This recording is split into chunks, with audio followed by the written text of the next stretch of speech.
Hallelujah. സ്തോത്രം സ്തോത്രം. 56 സങ്കീർത്തനം. ദൈവമേ, എന്നോട് കൃപയുണ്ടാകണമേ. മനുഷ്യർ എന്നെ വിഴുങ്ങുവാൻ പോകുന്നു. അവർ ഇടപെടാതെ പൊരുത് എന്നെ ഞെരുക്കുന്നു. എൻ്റെ ശത്രുക്കൾ ഇടപെടാതെ എന്നെ വിഴുങ്ങുവാൻ ഭാവിക്കുന്നു.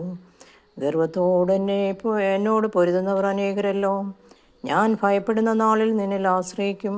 ഞാൻ ദൈവത്തിൽ അവൻ്റെ വചനത്തെ പുകഴും.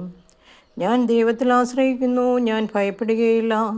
ജഡത്തിന് എന്നോട് എന്ത് ചെയ്യുവാൻ കഴിയും?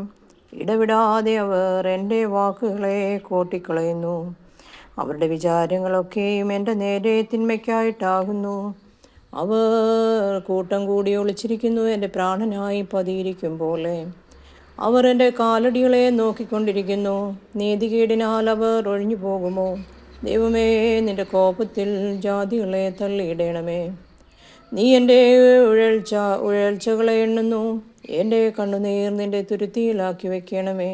അത് നിന്റെ പുസ്തകത്തിൽ ഇല്ലയോ? ഞാൻ വിളിച്ചപേക്ഷിക്കുമ്പോൾ തന്നെ എൻ്റെ ശത്രുക്കൾ പിന്തിരിയുന്നു.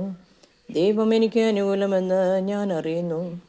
ഞാൻ ദൈവത്തിൽ അവൻ്റെ വചനത്തെ പുകഴും. ഞാൻ യഹോവയിൽ അവൻ്റെ വചനത്തെ പുകഴും. ഞാൻ ദൈവത്തിൽ ആശ്രയിക്കുന്നു, ഞാൻ ഭയപ്പെടുകയില്ല. മനുഷ്യന് എന്നോട് എന്ത് ചെയ്യുവാൻ കഴിയും? ദൈവമേ, നിനക്കുള്ള നേർച്ചകൾക്ക് ഞാൻ കടപ്പെട്ടിരിക്കുന്നു. ഞാൻ നിനക്ക് സ്തോത്രയാഗങ്ങളെ അർപ്പിക്കും. ഞാൻ ദൈവത്തിൻ്റെ മുമ്പാകെ ജീവൻ്റെ പ്രകാശത്തിൽ നടക്കേണ്ടതിന് നീ എൻ്റെ പ്രാണനെ മരണത്തിൽ നിന്നും എൻ്റെ കാലുകളെ ഇടർച്ചയിൽ നിന്നും വിടുവിച്ചുവല്ലോ. ദൈവമേ, സ്തുതി നിനക്ക് യോഗ്യമാകുന്നു.